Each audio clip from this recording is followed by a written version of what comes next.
All right, ladies and gentlemen, listen, we got something crazy coming to Walpole. And I'm going to let the man himself who built this, Joe, he's the GC. Look at this guy right here. Special dude right here. We're going to take a tour. We're going to check it out. We're going to have some fun, see what he did, why he did it. I want to know it all. Let's go. We're going to figure it out.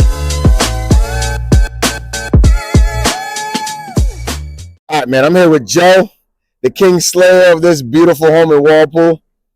Joe, help me understand how you even get to the trade of doing construction and seeing yourself building homes. So I've been doing house flipping and construction for 7 years now.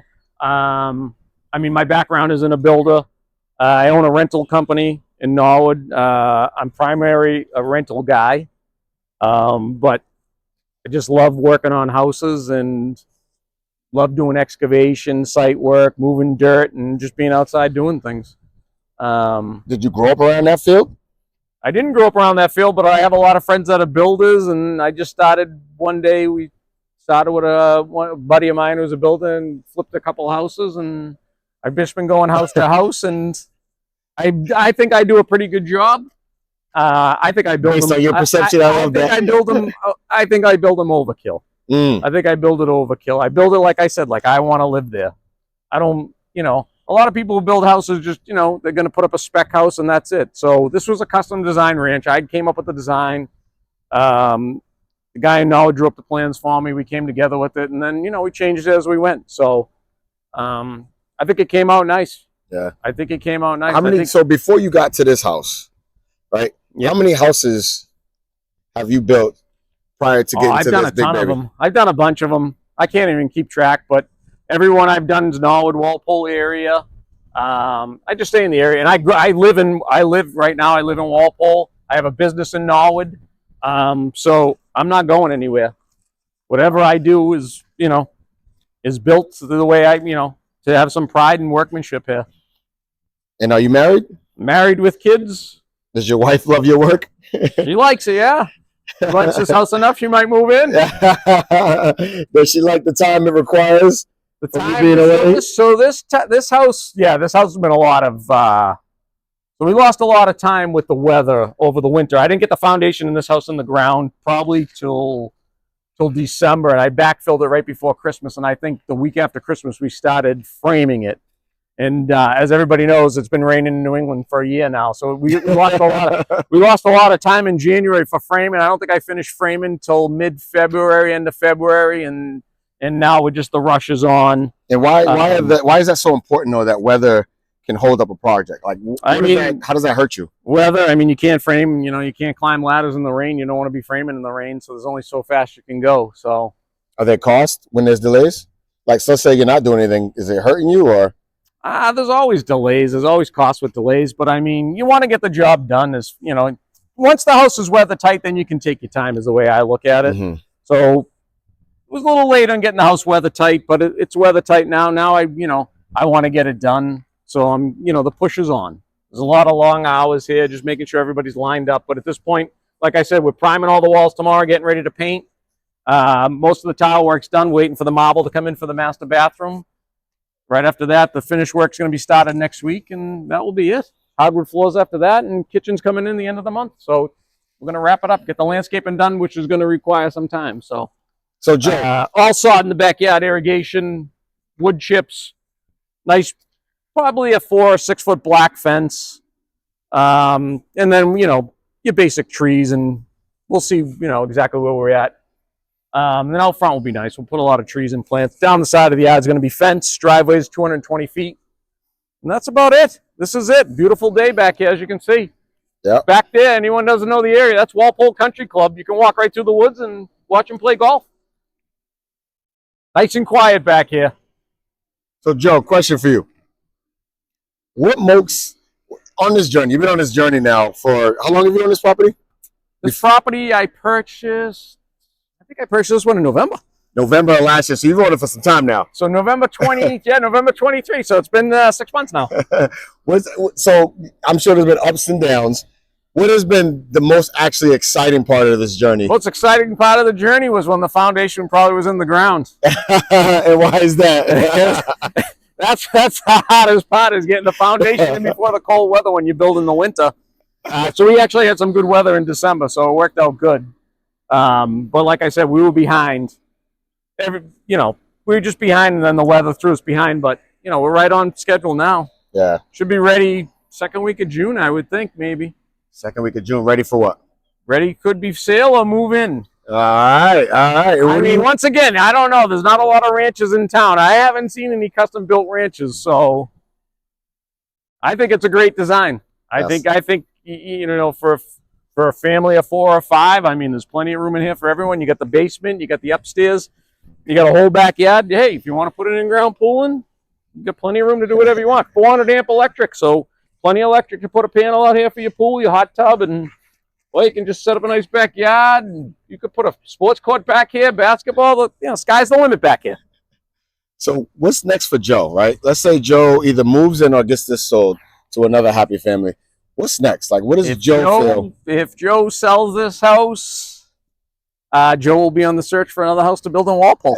I'm in the Walpole area. I'm not going to leave it. So, what is it about Walpole though that keeps you here, right? Because there's a whole bunch of towns. I grew up in Norwood, and I moved to Walpole early on because I had condos there, and I don't know. I like the Walpole area a little bit better. You get a little bit more yard, and the Norwood's a beautiful town too, but just the yards, you're going to get 10, 12,000 square foot. This is an acre, so. And why is yard space so important, I guess, when you think about families buying a house? And you get dogs and you want to have fun out back and sports and family come over and have cookouts, you got enough room. So in the sun shining back here, it's beautiful. Beautiful woods. No one back here to bother you.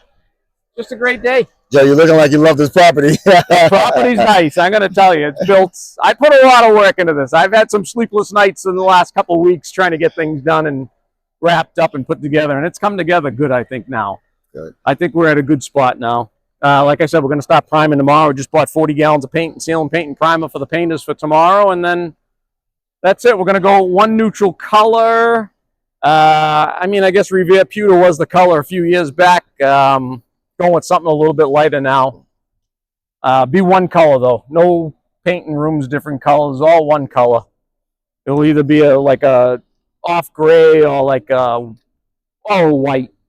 I just think it's much classier one color now. I think the 20 different color rooms in your house is out of date at this point. But we got plenty of outside lights too, so outlets. Okay, in case you have a camper, you want to plug your camper back here, you got a couple outlets outside, get the floodlights. I want to know about the man Joe, right? So on this project, right, or let's just say in the last year, because who knows all the other challenges, what do you feel has helped shape this new version of Joe that is coming out? Like, what event or situation you feel has really hit you to where it's pulling out a real good version of you? I think you just got to take some risks. I was under a lot of stress at the beginning of the year and a lot going on, and I think if you just take some risks, everything works out. Like I said, I'm down the street, and I had another house in Walpole, 4,000 square foot house in Walpole that was on the market a couple of weeks. It sold. That was the original house I was living in. I have a condo down the street at Washington Green, which I had that renovated, which I did all that work there. That's where I'm at now. And I don't know, I feel I'm at a good place now. What advice do you have for contractors who are currently doing flips, right? But they're doing quick, maybe cheaper flips, and they want to know how do they have the vision to, and the risk, right? Have the courage. Yeah, you just got to go all in. I mean, the housing market, as everybody knows, is hot today. I mean, not much. I mean, you really gotta mess the house up not to be able to sell it these days. But I like used quality product. I think it pays at the end. Yeah, you spend some more money, but I think you buy the best of the stuff. It's what sells the house. And how even like that bulkhead right there. We're looking at that bulkhead to go down the basement. That's an oversized bulkhead. You don't have to go with that size. That's the largest one they make. Could I got away and went with the smaller one with the tall ceilings down the basement? Absolutely, but was it the right thing to do to try to save $1,500? No. So I think if you're gonna do it right, and I think it will be worth it in the end. So obviously, you didn't get to this point in your career alone, right? How important do you feel collaborations and relationships are? So they're very important. So because I'm in the rental business, I've just met so many contractors. I have so many friends that are contractors, electricians, plumbers, HVAC guys. I've just met so many people over the years, and And that's how I get these projects done, is with all the people. Like my electrician, Patrick's here. I've known him for years. Great guy. I met him through the store. And he does all my electrical now. So, and a lot of the people I've used, I've known for years. The guy who does my heat and AC, I've used him at every project I've done. So, kind of stick to the same people and just get it done. And what's the value of sticking with the same people? It's a trust. It's a trust. When you go contractor to contractor to do stuff, you don't know what their work quality is. Once you get working with one guy and you stick with them, it just always works out better in the end. Any problems, you know what I mean? Some outlets don't work in the middle of the night. You call them up, they come and take care of their work. Heat goes out. Who's going? You know, they're going to come service their customers first, and the longer you do business with them, the more value it has. And that's just the way it works. The garage door guy, I've been friends with my garage door guy. Walpole overhead doors, been friends with him for 25 years now. He does does all my garage doors. And I just think working with the same people brings a lot of value. And what's your protocol when you're considering entertaining, bringing people into your tight, protected circle? Just got to know who they are. And how do you find that out? Do some research. Ask around. Maybe bring them in, give them a shot, see how they work.